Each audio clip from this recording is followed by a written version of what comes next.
নমস্কার বন্ধুরা। বর্তমান সময়ে সবথেকে বড় প্রশ্নচিহ্ন হচ্ছে যে এসআইআর এবং এই এসআইআরে আধার কার্ড ভ্যালিড কিনা। সমগ্র ভারতবর্ষে একমাত্র রাজ্য হচ্ছে বিহার, যেখানে এসআইআর প্রক্রিয়া সম্পন্ন হয়ে গেছে এবং নির্বাচনের দিনক্ষণও ঘোষণা হয়ে গেছে। তবে আমাদের পশ্চিমবঙ্গে এসআইআর হবে হবে ভাব। সকল প্রস্তুতি শেষ, এখন শুধু অফিসিয়ালি ঘোষণার অপেক্ষা। তবে এসআইআর নিয়ে আধার কার্ড অ্যাকসেপ্টেবল কি না সেটা নিয়ে অনেক ধরনের বিভ্রান্তি রয়েছে আমাদের সমাজে। একদল বলছে ভ্যালিড, আরেক দল বলছে ভ্যালিড নয়। এসআইআর গ্রহণযোগ্যতা নিয়ে বিহারের এসআইআর নিয়ে সুপ্রিম কোর্টে অবধিও এই মামলা গড়ায়। তো সুপ্রিম কোর্ট ঠিক কী রায়টা দিয়েছিল সেটা আজকে আমরা প্রথমে দেখে নেব। তারপর আমাদের যে পশ্চিমবঙ্গে এসআইআর প্রক্রিয়া সম্পন্ন হবে সেখানে আমরা আধার কার্ড অ্যাকসেপ্ট করতে পারবো কি না, বা আধার কার্ড যদি অ্যাকসেপ্ট না হয় তাহলে আদার্স কি 11টা ডকুমেন্টস রয়েছে যেগুলো দিয়ে আমরা নিজেদের নাগরিকত্ব প্রমাণ করতে পারবো। তো প্রথমে বলে রাখি বন্ধুরা, আমাদের যে এসআইআর বিহার, সেখানে যে সুপ্রিম কোর্টে মামলাটা গিয়েছিল তার যে রায়দান ছিল সেটা ছিল 8 সেপ্টেম্বর 2025। 8 তারিখে সুপ্রিম কোর্টে রায়দান দেয় এবং 9 তারিখেই ইলেকশন কমিশন অফ ইন্ডিয়ার তরফ থেকে একটি বিজ্ঞপ্তি প্রকাশ করা হয়।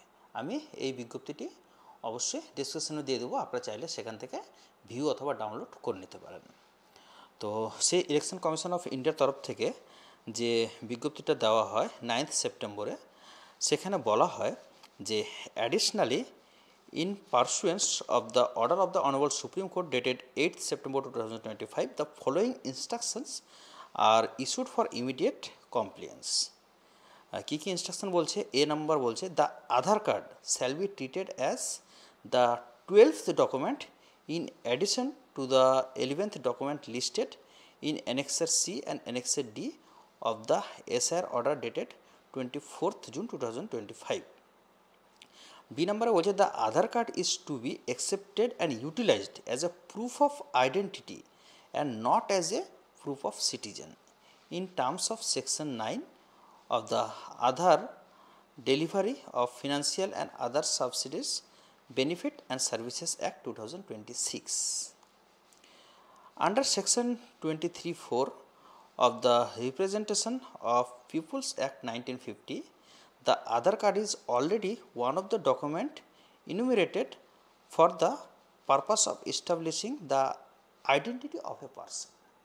তো যেমনটা সুপ্রিম কোর্ট বলেছে ঠিক সেই ভিত্তিতেই ইলেকশন কমিশন অফ ইন্ডিয়াও নোটিশ দিয়ে জানিয়ে দিয়েছে যে আমাদের যে আধার কার্ড সেটা অবশ্যই অ্যাকসেপ্টেবল 12 নম্বর ডকুমেন্টস হিসেবে, তবে নাগরিকত্বের জন্য নয়, সেটা হচ্ছে শুধুমাত্র সিটিজেনশিপের জন্য। ধরুন আপনি পশ্চিমবঙ্গের কোনো একটা শহর বা কোনো একটা পঞ্চায়েত এলাকার বাসিন্দা, আপনি সেখানকার বাসিন্দা কিনা এক্স্যাক্টলি এবং সেই বুথে নাম তুলতে পারবেন কিভাবে, তার জন্য কিন্তু এটা আপনাদের আধার কার্ড অ্যাকসেপ্ট হবে যে আপনি সেই জায়গার বাসিন্দা। এবং আপনারা প্রত্যেকে দেখবেন যে আধার কার্ডের পেছনেও কিন্তু লেখা থাকে যে this is the identity of your resident, not for citizenship.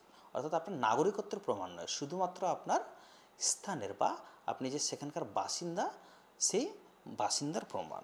তো এবার দেখে নেওয়া যাক যে আমাদের যে ইলেকশন কমিশন অফ ইন্ডিয়ার তরফ থেকে 11টা ডকুমেন্টস দিয়েছে এসআইআর জন্য, যেটা বিহারে কার্যকরী হয়েছে এবং অলমোস্ট আপনারা ধরে রাখুন যে ওয়েস্ট বেঙ্গলে সেম প্রসেসই থাকবে, কারণ ইলেকশন কমিশন অফ ইন্ডিয়ার তরফ থেকে অলরেডি বলে দেওয়া হয়েছে যে বিহারে যেভাবে এসআইআর প্রক্রিয়া সম্পন্ন হয়েছে ঠিক সেম প্রসেসই আমাদের ওয়েস্ট বেঙ্গলে হবে। তো বিহারে যে 11টা ডকুমেন্টসকে এসআইআর বা নাগরিকত্বের প্রমাণ হিসেবে অ্যাকসেপ্ট করা হয়েছে সেই 11টা ডকুমেন্টস কী কী? প্রথমে হচ্ছে any identity card pension payment order issued to a regular employee pensioner of any central or state government or a public sector unit. 2 নম্বরে হচ্ছে any identity card certificate document issued by India by the government or local authorities or bank or post office or LIC PSU prior to 1 July 1987।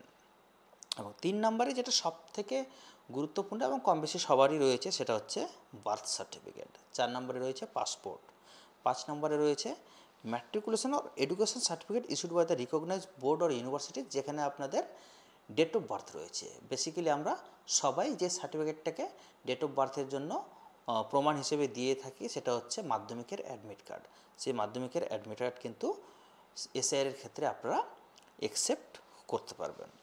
তারপর হচ্ছে permanent residence certificate issued by the competent state authority. পঞ্চায়েতের certificate না, কিন্তু রাজ্য স্তরের যদি কোনো authority আপনাকে রেসিডেন্স সার্টিফিকেট প্রোভাইড করে থাকে সেটা অ্যাকসেপ্ট করা যাবে। তারপর ফরেস্ট রাইটস সার্টিফিকেট, তারপর রয়েছে SC ST OBC or any caste certificate issued by the competent authority.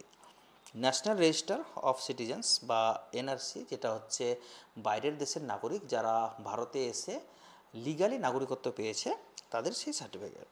Family register prepared by the state or local authorities.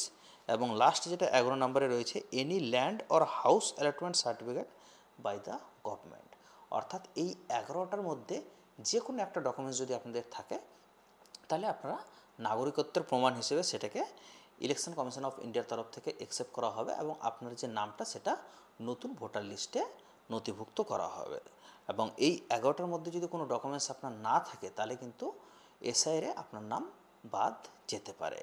12 number documents হিসেবে আধার কার্ডকে শুধুমাত্র আপনার স্থায়ী বাসিন্দা কিনা তার ডকুমেন্টস হিসেবে অ্যাকসেপ্ট করা হচ্ছে, নট ফর সিটিজেনশিপ। তো আশা করছি বন্ধুরা আপনাদের আধার কার্ড নিয়ে এসআইয়ের প্রক্রিয়ায় যে কনফিউশনটা ছিল সেটা পুরোপুরি ক্লিয়ার হয়ে গেছে।